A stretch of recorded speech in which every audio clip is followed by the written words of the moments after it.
जय श्री राम। हम हजरत मोहम्मद साहब की कहानी सुन रहे हैं, तो चलिए आज आगे सुनते हैं। वाक़या फील के 50-55 दिन बाद अब्दुल मुत्तलिब काबे का तवाफ कर रहे थे कि उन्हें पोते की विलादत की खुशखबरी मिली। 75 साला दादा बहुत खुश हुए। नबी करीम सल्लल्लाहु अलैहि वसल्लम उनके प्यारे फर्जंद जनाबे अब्दुल्लाह की यादगार थे, जिनकी जिंदगी 100 ऊंटों की कुर्बानी देकर बचाई गई थी, लेकिन फिर अचानक वो फौत हो गए। उनकी वफात से बूढ़े बाप को जो सदमा पहुंचा था, पोते की विलादत से एक हद तक वो कम हो गया। अब्दुल्लाह की वालिदा यानी नबी सल्लल्लाहु अलैहि वसल्लम की दादी का नाम फातिमा बिनते अम्र था। अब्दुल्लाह के 2 सगे भाई जुबैर और अबू तालिब थे। बीबी आमिना से निकाह के बाद अब्दुल्लाह ने रवाज के मुताबिक 3 दिन तक ससुराल में क़याम किया। इसके बाद तिजारत की गरज से शाम चले गए। वापसी पर यसरिब यानी मदीना मुनव्वरा में ठहरे ताकि अपने वालिद के हुक्म के मुताबिक खजूरों का सौदा करें। मदीना मुनव्वरा ही में क़याम के दौरान वो बीमार हो गए। आपकी बीमारी की खबर मक्का पहुंची तो अब्दुल मुत्तलिब ने फौरन अपने बड़े बेटे हारिस को अब्दुल्लाह की खबर गिरी के लिए मदीना रवाना किया। हारिस मदीना पहुंचे तो मालूम हुआ 1 माह बीमार रहने के बाद अब्दुल्लाह इंतकाल कर गए हैं। इंतकाल के वक्त उन्होंने 5 ऊंट, चंद बकरियां और 1 बांदी छोड़ी, जिसकी कुनियत उम्मे ऐमन और नाम बरकत था। अब्दुल्लाह का इंतकाल अपने पैगंबर बेटे की विलादत से चंद माह पहले ही हो गया था। गोया आप सल्लल्लाहु अलैहि वसल्लम शिकम मादर ही में यतीम हो गए थे। आपकी वालिदा सैयदा आमिना तहारत नफ्स, शराफत, इज्जत, इफ्फत, इस्मत और पाकबाजी में बेमिसाल थी। अपनी कौम में सैयदतुन निसा के लक़ब से मशहूर थी। दधियाल और नन्हियाल दोनों के एतबार से आप अरब के बेहतरीन कबीले और बेहतरीन कौम में से थीं। विलादत बासआदत के बाद 3-4 दिन तक आपकी वालिदा ने आपको दूध पिलाया। फिर आपके चचा अबू लहब की आजाद करदा कनीज सुवैबा ने और फिर हलीमा सादिया ने दूध पिलाया। अक्सर सीरत निगारों ने कनीज का नाम सोबिया ही लिखा है, लेकिन दरअसल उसका नाम सुवैबा था। जिस तरह सही बुखारी और सीरत निगारी के आलमी मुकाबले में अव्वल आने वाली सीरत नबवी पर मुस्तनद किताब अल रहीकुल मखतूम में मज़कूर है। दूध पिलाने की जिम्मेदारी माह रबीउल अव्वल 52 क़ब्ल हिजरी यानी अप्रैल 571 ईस्वी में सौंपी गई। उस जमाने में अरब में ये दस्तूर था, जो आज के दौर में भी बाकी है, कि नौजायदा बच्चों को दूध पिलाने के लिए शुरफा इब्तिदा ही से देहात में भेज दिया करते थे, ताकि देहात की साफ सुथरी और खुली आबो हवा में उनकी परवरिश हो सके। जुबान अहले अरब जैसी फसीह हो जाए और अहले अरब की दीगर खुसूसियात अवाइल उम्र ही से बच्चों में रासिख हो जाएं। इस दस्तूर के मुताबिक साल में 2 मरतबा बनी साद की औरतें शीरखार बच्चों की तलाश में आया करती थीं। चुनाचे आपकी पैदाइश के 8 दिन बाद इन्हीं औरतों के साथ हलीमा सादिया भी तशरीफ लाईं। दूसरी औरतों को तो मक्का मुकर्रमा के खाते पीते घरानों के बच्चे दूध पिलाने के लिए मिल गए, लेकिन हलीमा सादिया खाली हाथ रह गईं। नबी करीम सल्लल्लाहु अलैहि वसल्लम चूंकि यतीम थे, इसलिए इनाम व इकराम की उम्मीद कम थी, इसलिए किसी औरत ने उनके घर की तरफ तवज्जो न की। आखिर जब रवानगी का वक्त आया तो हलीमा को खाली हाथ जाना बहुत नागवार गुजरा और अल्लाह ताला की तरफ से उनका दिल इस यतीम बच्चे की तरफ खिंचने लगा। चुनाचे उन्होंने अपने शौहर हारिस से जाकर कहा, अल्लाह की कसम, मुझे ये अच्छा नहीं लगता कि मेरी सारी सहेलियां तो बच्चे लेकर जाएं और मैं अकेली कोई बच्चा लिए बगैर जाऊं। मैं जाकर इस यतीम बच्चे ही को ले लेती हूं। शौहर ने यह सुनकर कहा, कोई हर्ज नहीं, मुमकिन है अल्लाह हमारे लिए इसी में बरकत अता कर दे। इसके बाद उन्होंने जाकर बच्चे को ले लिया। काफिला रवाना हुआ। सब सवार होकर चल पड़े। हलीमा सादिया भी आपको लेकर चली।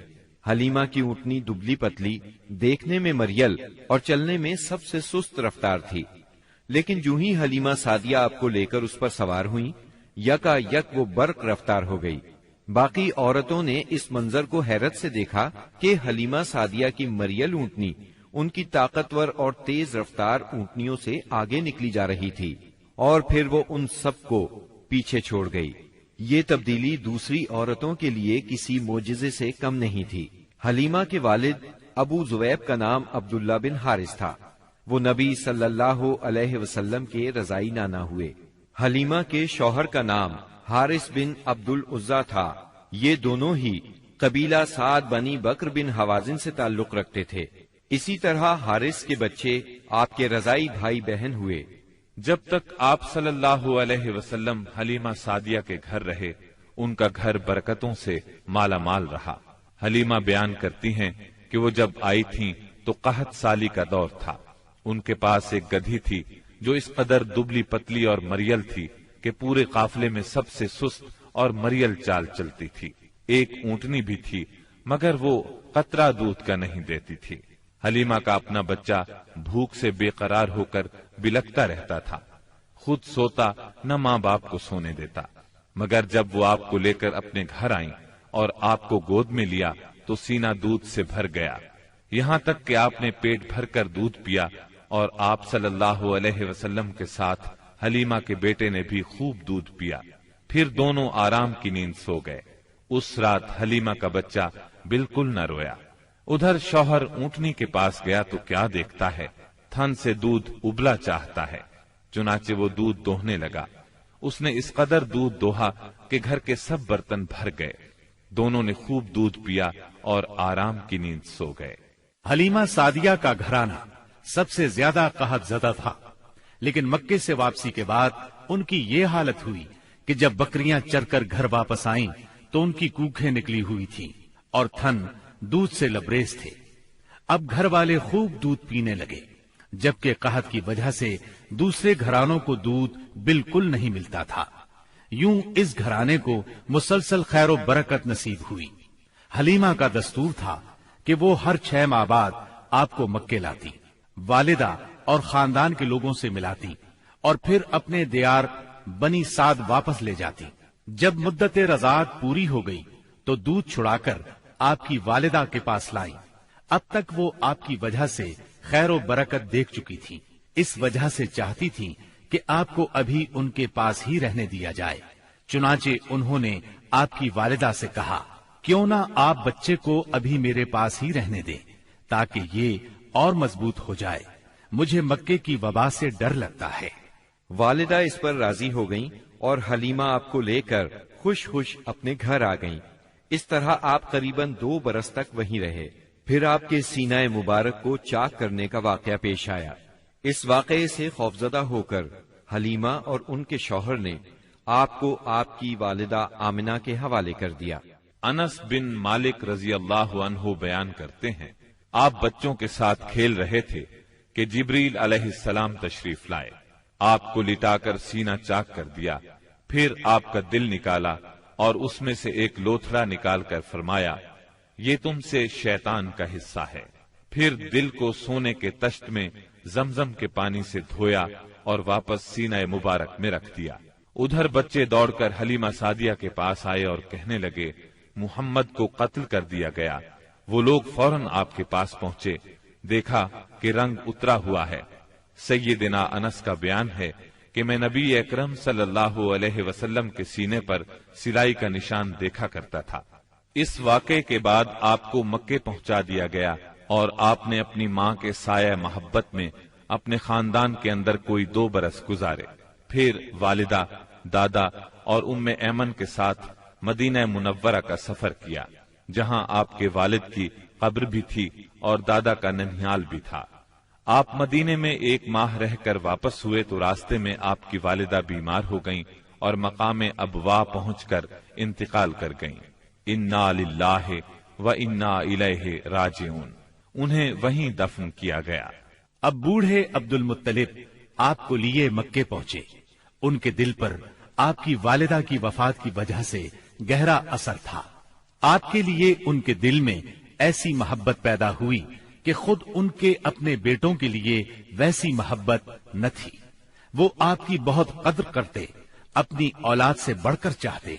खूब इकराम करते, अपने लिए तैयार कराए गए खास फर्श पर उन्हें बिठाते, इस फर्श पर किसी और को न बैठने देते, पीठ पर हाथ फेरते, आपकी नक्लो हरकत देखकर खुश होते। उन्हें यकीन था कि मुस्तकबिल में आपकी निराली शान होने वाली है, लेकिन अभी आपकी उम्र 8 बरस 2 महीने की हुई थी कि अब्दुल मुत्तलिब भी इंतकाल कर गए। कल हमने अब्राहा की कहानी सुनी थी। ये अब्राहा जब मक्का को अटैक करके वो अनसक्सेसफुल हो गया और भाग गया मक्का से, तो उसके 50-55 दिन के बाद अब्दुल मुत्तलिब जो तब 75 ईयर्स के थे, तो उनको एक खुशखबरी मिली। खुशखबरी क्या है? खुशखबरी मोहम्मद साहब पैदा हुए, कि मोहम्मद साहब उनको पोता हुआ मोहम्मद साहब पैदा हुए। ठीक है, तो मोहम्मद साहब के अब्दुल्ला का नाम क्या था? अब ये मोहम्मद साहब की बाप का नाम अब्दुल्ला था। ठीक है, उनके ये दादी का नाम फतिमा बिनते अमर था, चाचा का नाम जुबैर और अबू तालिब था, अमीना उनकी मम्मी की नाम थी, और बस ये इन्फॉर्मेशन मिलता है आज की वीडियो से। आज की क्लिप जो जितना भी हम सुने ये मिलता है। तो फिर और भी इन्फॉर्मेशन मिलता है, वो क्या? अब्दुल्ला ये एक मतलब उनके शादी के 3 दिन बाद, ठीक है, वो शाम की तरफ निकल जाते हैं बिजनेस करने के लिए। आते वक्त वो यस्रिब होके, यस्रिब मतलब मदीना, मदीना होके वापस आना था उनको, क्योंकि ये मोहम्मद साहब के जो दादाजी हैं अब्दुल मुत्तलिब, उन्होंने कहा था कि आते वक्त मदीने से खजूर लेके आना, तो इसलिए उनको मदीना होके आना था। इसी बीच यस्रिब में वो बीमार पड़ गए, ठीक है, और उनकी वहाँ पे इंतकाल हो गया, मतलब मौत हो गया, वो मर गए। जब वो मरे तो उनके पास 7 ऊँटनी, कुछ बकरियाँ और एक बांदी थी। ठीक है, बांदी का नाम उम्मे अमान बरकत, उम्मे अमान बरकत। ठीक है, ये इन्फॉर्मेशन हमें मिलता है। फिर से कह देता हूँ, अब ये अब्दुल्ला और अमीना इन दोनों ने शादी किए। 3 दिन बाद, ठीक है, एग्जैक्टली 3 दिन बाद अमीना को उनके ससुर के यहाँ, मतलब उनके ससुर अमीना के बाप के यहाँ छोड़ के वो शाम के तरफ चले गए। क्या? हिजरत, मतलब तिजारत करने के लिए, बिजनेस करने के लिए। ठीक है, ये इन्फॉर्मेशन, ये एक इम्पोर्टेंट इन्फॉर्मेशन, इसको नोट करके रखना चाहिए। ठीक है, अच्छा, फिर एक जगह आता है, जब वो बीमार थे, अब्दुल मुत्तलिब अपने बड़े बेटे हारिस को भेजता है। एक बार कहता है, ये उसका उनके वो 3 भाई थे, अब्दुल्ला, जुबैर, अबू तालिब। ये हारिस बीच में कहाँ से आ गया? ये हारिस ये है कौन? अब्दुल मुत्तलिब हारिस, उनका बेटा हारिस कैसे हो सकता है? तो जो इन्फॉर्मेशन मिला आप सुन के फिर से देखो, ये इन्फॉर्मेशन मिला। उन्होंने भेजा किसके पास? ये अब्दुल्ला के पास हालचाल जानने के लिए। ठीक है, तो ये चकराने वाला इन्फॉर्मेशन था। फिर और एक जगह कहता है अबू लहब है उनका चाचा, अबू तालिब उनका चाचा, जुबैर उनका चाचा। ये टोटल 3 भाई थे। फिर अबू लहब चाचा कैसे बन गया? उनके कितने भाई थे, कितने बहन थे? ठीक है, अच्छा, तो मोहम्मद साहब पैदा हो गए। कहानी आगे सुनते हैं। मोहम्मद साहब पैदा हो गए। पैदा होने के बाद क्या होता है? ये 3 दिन तक अमीना उनको दूध पिलाती रही।